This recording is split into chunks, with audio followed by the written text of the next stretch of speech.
Dr. Hans Snook and his team at Columbia University Medical Center are transforming human stem cells into functional lung cells. It's a development that could eventually revolutionize the treatment of lung disease and make bioengineering a reality. Snook says the cells could one day form the building blocks of laboratory-made lungs that won't be rejected after transplantation. He says they could also be used to test new therapeutic drugs, an impossibility today because the cells where lung disease forms are deep inside the organ and inaccessible for study. It has been very hard to study this disease because once the patients have the disease, the whole lung is almost destroyed.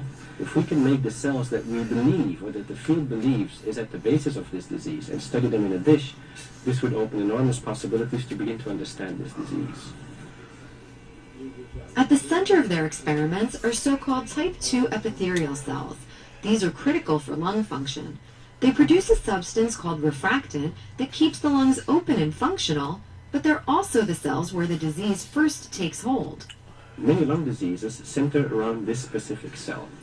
And what we can do now is take skin cells from a patient, reprogram those to stem cells, make these type 2 cells from these patients, and then study what exactly is wrong with these cells. If we can find what is wrong with these cells, we could also start screening for drugs and develop drugs to treat these diseases. And an example of such a disease is a disease called idiopathic lung fibrosis, a disease that kills between 20 and 30,000 people in the US and for which there's no treatment whatsoever. So one of the things we'd like to do is start modeling this disease using the approach we've developed.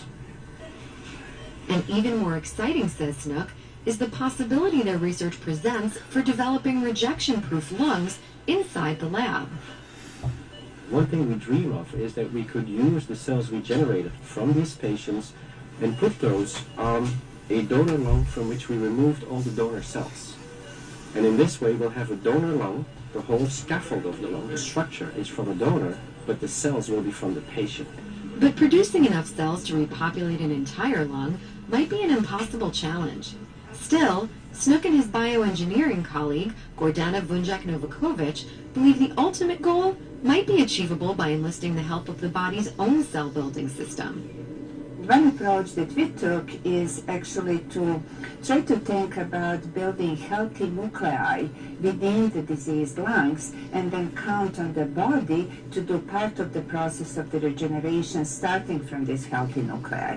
We saw in lab that this principle works in many different tissues, and we would like to apply it to the lung tissue.